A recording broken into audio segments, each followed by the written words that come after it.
الحمدللہ رب العالمین والصلاة والسلام علی اشرف الانبیاء وافضل المرسلین واکرم العباد وعلی آلہ وصحبہ ومن تبعہم بإحسان الی یوم الدین اما بعد فاعوذ باللہ من الشیطان الرجیم بسم اللہ الرحمن الرحیم انما یخشی اللہ من عبادہ العلماء صدق اللہ العظیم۔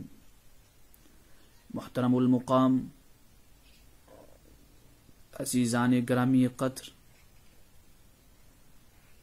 میرے محترم دوستو، یہ جو ویڈیو اور کلپ ریکارڈ کیا جا رہا ہے، اس کا مین مقصد یہ ہے کہ کل میں نے ایک پوسٹ دیکھی۔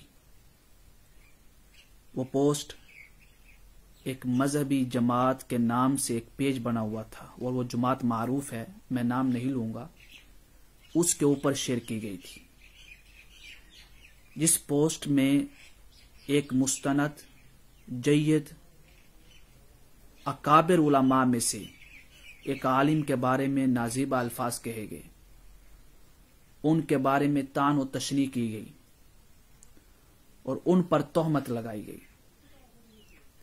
اس پوسٹ کا جو مین موضوع تھا، جو مقصود تھا اس پوسٹ کا، وہ یہ تھا کہ قبضہ بر داڑھی رکھنا، اس کو سب سے پہلے کس نے واجب کہا۔ اب آپ صاحب پوسٹ کے جو الفاظ ہیں نا، اس پہ غور کریں۔ میں صاحب پوسٹ کی عبارت پڑھتا ہوں۔ صاحب پوسٹ لکھتے ہیں: اہم علمی نقطہ، امام اعظم ابو حنیفہ سے لے کر امام ابن عابدین شامی تک سب محدثین میں سے کسی نے بھی ایک مشت داڑھی کو واجب نہیں کہا، مگر بر صغیر پاک و ہند میں 11ویں صدی عیسوی میں بر صغیر کے متاخر عالم شیخ عبدالحق محدث دہلوی نے محض اپنی رائے سے ایک مشت داڑھی کو واجب کہنے کی بدعت کا آغاز کیا۔ انڈیا و پاکستان میں بعد کے محدثین نے شیخ عبدالحق محدث دہلوی کی پیروی کی۔ الفاظ پہ غور کریں، یعنی کہنے کی بدعت کا آغاز کیا محض اپنی رائے سے۔ مطلب کیا ہوا؟ نفس کی پیروی کرتے ہوئے، نفس کی خواہش پر، اپنے موقف کی خواہش پر، جو ان کا موقف تھا ان کی خواہش پر صرف اپنا قول ذکر کر دیا اور کوئی دلیل ذکر نہ کی۔ مطلب ان کا قول خواہش کے تابع ہے، دلیل کے تابع نہیں ہے، یہ مقصود ہے۔ پھر آگے بدعت کا آغاز کیا، مطلب یہ بدعت ہے، کوئی دلیل نہیں ہے اس قول کے اوپر۔ آگے تو صاحب پوسٹ نے حد ہی کر دی۔ آخر میں خلاصہ کلام کرتے ہوئے صاحب پوسٹ لکھتا ہے: میرے پاس الفاظ نہیں، حوصلہ نہیں ہو رہا کہ میں اس الفاظ کو بیان کروں، لیکن وہ کہتے ہیں نا کہ نقل کفر نہیں ہوتا۔ اگرچہ یہ کفر نہیں ہے، لیکن یہ گستاخانہ جو الفاظ ہیں، یہ جو میں نقل کر رہا ہوں، یہ صرف آپ کو بتانے کے لیے تاکہ میں اس کا رد صحیح کر سکوں۔ آگے لکھتے ہیں: میں نے یہ پوسٹ فقط اس لیے کی کیونکہ دیکھا گیا ہے کہ ملا شیخ عبدالحق محدث دہلوی کی تاریخی جھوٹ کا سہارا لے کر چھوٹی داڑھی رکھنے والوں کی عزت کو مجروح کرنے سے باز نہیں آتے، تاکہ ملا بغیر کسی شرعی دلیل کے لوگوں کی عزت کو مجروح کرنے سے باز آ جائیں۔ لفظ پہ غور کریں، کہتا ہے شیخ عبدالحق محدث دہلوی کے تاریخی جھوٹ، یعنی یہ تاریخی جھوٹ ہے۔ اس میں اس نے 3 باتیں کی۔ پہلی بات یہ کی کہ امام اعظم ابو حنیفہ سے لے کر امام ابن عابدین شامی تک کسی نے بھی قبضہ بر داڑھی رکھنے کو واجب نہیں کہا۔ صاحب پوسٹ دوسری بات یہ کرتے ہیں کہ یہ سب سے پہلے جس نے یہ قول کیا ہے کہ قبضہ بر داڑھی رکھنا واجب ہے، وہ شیخ عبدالحق محدث دہلوی رحمہ اللہ ہیں، اور انہوں نے یہ قول محض اپنی رائے کی بنیاد پہ، یعنی اپنے موقف کی بنیاد پہ، نفس کی خواہش کرتے ہوئے اس قول کو بیان کیا اور کوئی دلیل ذکر نہیں کی۔ آخر میں وہ تیسری بات جو کہتے ہیں یہ ان کا تاریخی جھوٹ ہے۔ استغفر اللہ العظیم، کیا ایسی زبان ایک عام شخص دوسرے عام شخص کے بارے میں استعمال کرے تو لوگ اس کو برا بالا کہتے ہیں، لوگ اس کو بدتمیز کہتے ہیں، لیکن ایک پڑھا لکھا شخص اور ایک مذہبی جماعت کے پیج پہ ایسی پوسٹ شیئر ہو جس کے اندر ایسے نازیبہ الفاظ ہوں، طعن و تشنیع والے الفاظ ہوں ایک جید اکابر اور مستند عالم کے بارے میں، کیا طبیعت اس کو اجازت دیتی ہے کہ وہ ایسے الفاظ کہے؟ جنہوں نے اپنی ساری زندگیاں اس دین کی خدمت کے لیے، احکام کے استنباط کے لیے اور بعد میں آنے والوں کی آسانی کے لیے صرف تالیفات میں، استخراج میں، استنباط میں اپنی زندگیوں کو صرف کر دیا۔ اس جو ویڈیو کلپ ہے، اس کے ریکارڈ کروانے کا مقصد یہ نہیں ہے کہ قبضہ بر داڑھی رکھنا واجب ہے، اس پر دلائل کیا ہیں۔ آج کے اس ویڈیو کلپ کا مقصد یہ ہے کہ قبضہ بر داڑھی رکھنے کو سب سے پہلے کس نے واجب کہا؟ ہمارے پاکستان، انڈیا میں شرعی علوم کے جو طلباء ہیں، اسٹوڈنٹس ہیں، اور بعض جید علماء نے اپنی کتب میں بھی یہ قبضہ بر داڑھی رکھنے کو جو واجب کہا جاتا ہے، اس کی نسبت اولیت جو کی گئی ہے وہ شیخ عبدالحق محدث دہلوی کی طرف کی گئی ہے رحمہ اللہ۔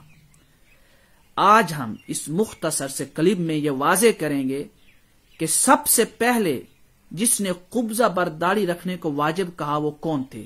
کیا شیخ عبدالحق محدث دہلوی تھے، یا ان سے پہلے ائمہ میں سے، فقہاء احناف میں سے کسی عظیم فقیہ نے، عالم نے اس قول کو کیا ہو؟ اب میں ذکر کرتا ہوں۔ سب سے پہلے جس نے کہا، جس کی عبارت سے یہ قول واضح ہوتا ہے کہ قبضہ بر داڑھی رکھنا واجب ہے، سب سے پہلے یہ صاحب النہایہ۔ نہایہ یہ ہدایہ کی شرح ہے اور یہ اولین شروع میں سے ہے کہ جتنی بعد میں ہدایہ کی شروع لکھی گئیں سب نے ان کے اوپر اعتکاف کیا، ان سے نصوص کو نقل کیا، اسی لیے صاحب نہایہ کو شارح الہدایہ بھی کہتے ہیں۔ یعنی جب الفاظ آئے نا شارح الہدایہ تو اس کا مطلب کیا ہوتا ہے؟ صاحب نہایہ بھی مراد لیا جاتا ہے۔ صاحب نہایہ یعنی امام سغناکی، سین کے اوپر ضمہ ہے اور بعض صاد کے ساتھ بھی کہتے ہیں سغناکی۔ امام سغناکی نے سب سے پہلے یہ قول کیا۔ یہ بہت سے لوگوں کو نہیں معلوم ہے، اسٹوڈنٹ کو، اکابر علماء کو معلوم ہے، لیکن آج کل کچھ کتب پڑھ کے کچھ سال درس نظامی میں لگا کے خود کو سب سے بڑے فقیہ، محدث اور عالم سمجھتے ہیں کہ انہوں نے ساری کتب کا مطالعہ کر لیا ہے۔ ان کہ ہاں یہ قول معروف ہے کہ سب سے پہلے قبضہ بر داڑھی رکھنے کو جو واجب کہا گیا ہے وہ شیخ عبدالحق محدث دہلوی ہیں، حالانکہ حقیقت میں ایسا نہیں ہے۔ سب سے پہلے جن کی عبارت سے یہ قول مستنبط ہوتا ہے وہ صاحب نہایہ ہیں، امام سغناکی۔ لیکن امام عینی نے یہ قول جن کی طرف منسوب کیا ہے وہ امام الکاکی الحنفی۔ الکاکی الحنفی یہ جو ہیں محمد بن احمد الکاکی، یہ امام سغناکی کے شاگرد ہیں۔ ان کی کتاب بھی ہے جو ہدایہ کی شرح پر ہے، اس کا نام ہے معراج الدرایہ شرح الہدایہ۔ جیسے امام سغناکی کی ہے نا النہایہ شرح الہدایہ، اسی طرح امام کاکی ان کا وصال ہوا ہے 739 ہجری میں، اور یہ امام سغناکی کے تلامذہ میں سے ہیں۔ تو مطلب انہوں نے بھی جو قول کیا ہے اپنے شیخ سے سنا ہے نا، ان سے نقل کیا، ان کی کتاب سے مستنبط کیا ہے، اور ان کے شیخ امام سغناکی ہیں جن کی کتاب ان سے پہلے النہایہ شرح الہدایہ لکھی گئی۔ اور امام سغناکی کا یوم وصال جو ہے اختلاف ہے، 3 تاریخ ہیں، ایک ہے 710، دوسری میں ہے 711، تیسری میں ہے 714۔ اگر ہم آخری روایت بھی لیں کہ 714 میں آپ کا وصال ہوا تو مطلب امام کاکی سے پہلے گزرے، اور امام کاکی الحنفی یہ امام سغناکی کے شاگرد ہیں۔ اب یہ قول اگر صاحب پوسٹ کا مطالعہ ہوتا، فقہ کی کتب پہ عبور ہوتا، نصوص کا مطالعہ کیا ہوتا، تو ان کو یہ قول کتب احناف میں بکثرت ملتا۔ اس کے اوپر تعقیبات ایک الگ چیز ہے۔ پھر دوسرا وہ کہتے ہیں کہ دلیل ذکر نہیں کی کہ مشت بر داڑھی رکھنا، قبضہ بر داڑھی رکھنا، مٹھی بر داڑھی رکھنا یہ جو واجب ہے اس پر کوئی دلیل نہیں۔ اگر ان کو معلوم ہوتا کہ سب سے پہلے یہ قول کس نے کیا ہے تو ان کو وہاں سے دلیل بھی مل جاتی، لیکن صاحب پوسٹ نے تو شیخ عبدالحق محدث دہلوی کو مورد الزام ٹھہرا دیا کہ سب سے پہلے انہوں نے یہ قول کیا اور کوئی دلیل ذکر نہیں کی۔ اب میں نصوص ذکر کرتا ہوں۔ علامہ ابن الحمام، اور یہ بات یاد رکھیں کہ نہایہ جو شرح الہدایہ ہے نا امام سغناکی کی، یہ ابھی تک تحقیق کے مراحل میں ہے۔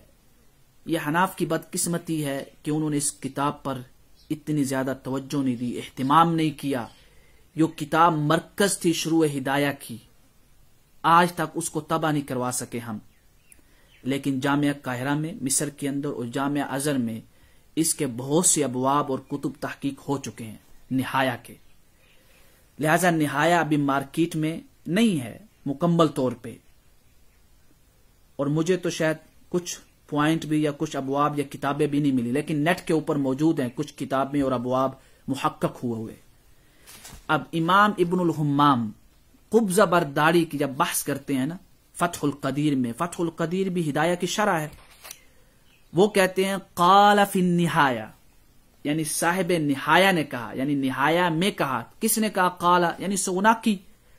وہ کہتے ہیں ما وراء ذالک، مطلب جو قبضہ سے زیادہ ہے داڑھی، یجب قطعہ، اس کا کاٹنا واجب ہے۔ لفظ سنیں، یجب قطعہ، اس کا کاٹنا واجب ہے۔ یہ کون کہہ رہے ہیں؟ امام سغناکی۔ مطلب قبضہ سے اگر داڑھی بڑھ جائے تو اس کا کاٹنا کیا ہوا؟ واجب ہوا، یعنی قبضہ بر داڑھی رکھنا واجب ہے۔ جو اس سے زیادہ رکھے تو واجب کا تارک کیا ہوا؟ فقہاء نے یہ بھی لکھا ہوا مقتضاہ الاثم بترکہ، اس قول کا تقاضا یہ ہے کہ جو قبضہ سے زیادہ داڑھی کو نہیں کاٹتا اور قبضہ بر نہیں رکھتا، مطلب وہ گناہگار ہے۔ یہ عبارت صریح ہے، یجب قطعہ، یعنی صاحب عنایہ کب گزرے؟ 739 میں ان کا وصال ہوا، اور شیخ عبدالحق محدث دہلوی کتنی صدیوں بعد آ رہے ہیں اور ہم ان کی طرف قول منسوب کر رہے ہیں۔ حد درجہ کی جہالت ہے، کم علمی ہے۔ چلیں قول منسوب کریں لیکن ادب کے ساتھ۔ آپ پھر دعویٰ کر رہے ہیں، تاریخی جھوٹ کا دعویٰ کر رہے ہیں، کسی نے نہیں کہا اس کا دعویٰ کر رہے ہیں، پھر امام اعظم ابو حنیفہ سے لے کر ابن عابدین تک کسی نے نہیں کہا اس کا بھی دعویٰ کر رہے ہیں، یعنی ایک جہالت، ایک دعویٰ۔ آپ اتنا بھی کہہ سکتے تھے کہ میرے علم میں، میرے علمی استاد کے مطابق یہ قول پہلے کسی نے نہیں کہا۔ ابن الحمام اپنی کتاب فتح القدیر میں نقل کر رہے ہیں یجب قطعہ، اس پر دلیل کیا لاتے ہیں؟ وہ کہتے ہیں کہ استنباط، یہ جو ہے نا قول وجوب کا استنباط کیا گیا ہے، ہاکذا عن رسول اللہ صلی اللہ علیہ وسلم انہ کان یاخذ من اللحیۃ من طولها وعرضها۔ یہ جو ترمذی شریف کی حدیث ہے، اس سے استنباط کیا گیا کہ آپ صلی اللہ علیہ وسلم طول عرض سے داڑھی مبارک کو جو ہے وہ تراشتے تھے، کاٹتے تھے۔ مطلب کیا ہوا؟ استنباط یہ کر رہے ہیں کہ قبضہ برداری رکھتے تھے۔ وہ بات کی بات ہے کہ یہ دلیل موافق دعویٰ ہے یا نہیں، لیکن دو باتوں پہ غور رکھیں۔ ایک، سب سے پہلے قول یہ کس نے کیا؟ صاحب نہایہ نے۔ کیا اس پر دلیل ہے یا نہیں؟ دلیل بھی ذکر کی، تو پتہ کیا چلا کہ جب اپنے قول پر کوئی دلیل ذکر کر دے تو وہ قول خواہش تابع نہ رہا، بلکہ وہ قول خواہش دلیل ہو گیا، حدیث رسول سے مستنبط ہو گیا۔ اگر آپ کہتے ہیں نا کہ فلاں نے اپنے قول پر کوئی دلیل ذکر نہیں کی، محض اپنی رائے کی بنیاد پہ، کہ ان کی رائے یہ تھی کہ قبضہ برداری رکھنا واجب ہے تو اس کو ذکر کر دیا، کوئی دلیل ذکر نہیں کی، تو آپ الزام لگا رہے ہیں ایک عالم پہ، اور اس شخص کو اور ان کی شخصیت کو اس آیت کا مصداق ٹھہرا رہے ہیں جس کے اندر قرآن نے فرمایا وَلَا تَقُولُوا لِمَا تَصِفُ أَلْسِنَتُكُمُ الْكَذِبَ هَذَا حَلَالٌ وَهَذَا حَرَامٌ لِتَفْتَرُوا عَلَى اللَّهِ الْكَذِبَ۔ مطلب تم اپنی زبانوں سے یہ نہ کہو کہ یہ حلال ہے یہ حرام ہے، یعنی اپنی زبانوں سے محض اپنی رائے کی بنیاد پہ، لیکن کسی دلیل کی بنیاد پہ کہیں۔ جب آپ نے کہا نا کہ محض اپنی رائے کی بنیاد پہ شیخ عبدالحق محدث دہلوی نے یہ قول کیا، تو مطلب کیا ہوا کہ آپ نے ان پر یہ تہمت لگا دی کہ انہوں نے افتراء علی اللہ کیا ہے۔ اپنی رائے کی بنیاد پہ کوئی قول کرنا مطلب یہ ہوتا ہے کہ افتراء علی اللہ۔ چلیں، یہ ابن الحمام۔ تو مطلب سب سے پہلے قول شیخ عبدالحق محدث دہلوی نہیں بلکہ صاحب نہایا ہیں. میں نے پہلی عبارت کوٹ کر دی ابن حمام کی فتح القدیر کی، اور دلیل بھی ذکر کر دی ترمذی شریف کی حدیث ہے جو انہوں نے استنباط کیا. دوسری امام عینی کی. امام عینی فرماتے ہیں قال الکاکی طول اللحیت بقدر القبضۃ عندنا وما زاد على ذلك يجب قطعه. يجب قطعه وجوب کے لفظ آ رہے ہیں. هكذا روي عن رسول اللہ صلی اللہ علیہ وسلم. آگے پھر ذکر کرتے ہیں. الکاکی میں پہلے کہہ چکا ہوں یہ محمد بن محمد ابن احمد جن کا وصال 739 ہجری میں ہوا، اور یہ امام سغناکی کے تلامذہ میں سے ہیں، اور ان کی کتاب کا نام ہے معراج الدرایہ شرح الہدایہ. اور ابن عابدین نے بھی یہی کہا کہ معراج میں بھی یہی کہا گیا. معراج یعنی الکاکی کی کتاب ہے جو ہدایہ کی شرح ہے، معراج الدرایہ. آگے چلیں. ابن حمام نے یہ قول جو عبارت نقل کی وجوب والی، باب ما یوجب القضاء والکفارہ، جلد 2 صفحہ 347. امام عینی نے البنایہ، یہ بھی ہدایہ کی شرح ہے، اس میں نقل کرتے ہیں باب الاکتحال والسواک للصائم، جلد 4 صفحہ جو ہے 71. پھر بعد میں لکھتے ہیں کہ نہایہ میں آگے درر الحکام میں ہے، وہ بھی یہ کہتے ہیں قال فی النہایتی، تیسری عبارت درر الحکام کی شرح غرر الاحکام، قال فی النہایتی وما وراء ذالک، جو قبضہ سے زیادہ ہے، یجب قطعہ، اس کا کاٹنا واجب ہے. مطلب کیا ہوا؟ قبضہ بر رکھنا واجب ہے، جو اس سے بڑھ جائے اس کا کاٹنا واجب ہے تاکہ برابر ہو سکے قبضہ بر مٹھی بر داڑھی. یہ بھی آگے وہی ترمذی شریف کی حدیث لاتے ہیں جسے استنباط کیا. آگے ابن نجیم پہ آ جائیں. ابن نجیم کہتے ہیں وقد صرح فی النہایہ، کہ نہایہ کے اندر تصریح ہے، کیا ہے؟ بوجوب قطع ما زاد علی القبضہ. آگے وہ لکھتے ہیں ومقتضاہ، ابن نجیم لکھ رہے ہیں ومقتضاہ الاثم بترکی، یعنی یہ جو کہہ رہے ہیں نا کہ واجب ہے کاٹنا، اس قول کا مقصد یہ ہے کہ اگر زیادہ رکھیں گے نہیں کاٹیں گے تو گناہگار ہیں، تو من باب اولا جو قبضہ سے کم رکھے گا وہ بھی گناہگار ہے. یہ ابھی موقف بیان کر رہا ہوں کہ جس نے سب سے پہلے قبضہ برداری رکھنے کو واجب کہا. ہمارے ہاں جہالت کی حد ہوگی، لا علمی کی، مطالعہ کی، اور اتنی یہ نص معروف ہے کتب فقہ میں، اور ہم اپنی پوری پاکستان اور انڈیا کی تاریخ میں یہی سنتے آ رہے ہیں کہ نہیں جی سب سے پہلے یہ قول جس نے کیا ان کا نام ہے شیخ عبدالحق محدث دہلوی. اتنی بڑی تہمت ان کے اوپر لگا دی گئی. حد ہو گئی جہالت کی، حد ہو گئی قلت مطالعہ کی. آگے چلیں. آگے ابن عابدین منحت الخالق میں اس عبارت کے اوپر تعلیق لگاتے ہیں، یعنی ابن نجیم کی عبارت، یہ حاشیہ ابن عابدین کا البحر الرائق کے اوپر، شرح کنز الدقائق. کہتے ہیں قال فی النہر سمعت من بعد زموائلی، کیا سنتے ہیں کہ ان قول النہایہ یحب، یعنی لفظ یاجب نہیں ہے بلکہ ہا کے ساتھ ہے، یعنی وہ کہتے ہیں کہ صاحب نہایہ نے اس کو یاجب کا لفظ نہیں بولا بلکہ یحب ہا کا لفظ بولا ہے. لیکن اسی کے نیچے فوراً ابن عابدین علاء الدین کے حوالے سے اور دیگر اکابر کے حوالے سے عبارت لاتے ہیں جس سے یہ جو یحب والی توجیہ ہے نا صاحب النہر کی، اس کے ضعف کی طرف اشارہ کیا کہ لفظ یحب نہیں یاجب ہی ہے، یعنی واجب ہے کاٹنا. البحر الرائق میں یہ ہے باب ما یفسد الصوم وما لا یفسدہ، جلد 2 صفحہ 301. حاشیۃ الطحطاوی میں آ جائیں، وہ آگے امام محمد کے حوالے سے نقل کرتے ہیں. آگے آ جائیں الدر المختار اور الدر المختار اور رد المختار، یعنی رد المختار حاشیہ ہے در المختار پہ. در المختار کی عبارت کیا ہے؟ وہ کہتے ہیں وصرح فی النہایہ، یہ بھی وہی عبارت نقل کر رہے ہیں بوجوب قطع ما زاد علی القبضۃ بالضم، یعنی قبضہ قاف بالضم، ومقتضاہ الاثم بتارکہ او بترکہ، یعنی اگر وہ چھوڑ دے یعنی ترک کرنا گناہ ہوگا. اس کے اوپر ابن عابدین کیا تعلیق لگاتے ہیں؟ وہ کہتے ہیں وقال حیث قال وما وراء ذلك، یعنی یہ جو صاحب نہایہ کا جو قول ہے نا اس کے اوپر وہ تعلیق لگاتے ہیں حاشیے کے اندر رد مختار کے اندر. وہ کہتے ہیں وما وراء ذلك یجب قطعہ، یعنی جو قبضہ سے زیادہ ہو جائے اس کا کاٹنا کیا ہوا؟ واجب. اسی وقت واجب ہوگا نا جب قبضہ بر داڑھی رکھنا واجب ہوگا. کہتے ہیں، یہ بھی آگے حدیث لاتے ہیں، ہاکذا عن رسول اللہ صلی اللہ علیہ وسلم کان یاخذ من اللحیۃ. سمجھ آ گیا اب آپ کو کہ سب سے پہلے قبضہ برداری رکھنے کو جس نے واجب کہا وہ شیخ عبدالحق محدث دہلوی نہیں، وہ 11ویں صدی کے وہ محدث عظیم نہیں، وہ جلیل القدر عالم نہیں ہیں جن کے بارے میں آپ اپنی پوسٹ میں ایک نازیبہ الفاظ کہہ رہے ہیں، طعن و تشنیع کر رہے ہیں اور جھوٹ منسوب کر رہے ہیں، اور اس کو کہنے کہ یہ جھوٹ ہے، محض اپنی خواہش کی بنیاد پر انہوں نے ایسا کہہ دیا. آپ کو تو اتنا بھی علم نہیں کہ سب سے پہلے تاریخ میں کتب فقہ میں فقہائے حناف کے یہاں سب سے پہلے یہ قول کس نے کیا، اور آپ ٹھہر گئے 11ویں صدی میں شیخ عبدالحق محدث دہلوی پہ اور دعویٰ کر دیا کہ کوئی دلیل نہیں ہے. دلیل حدیث ترمذی کی ہے.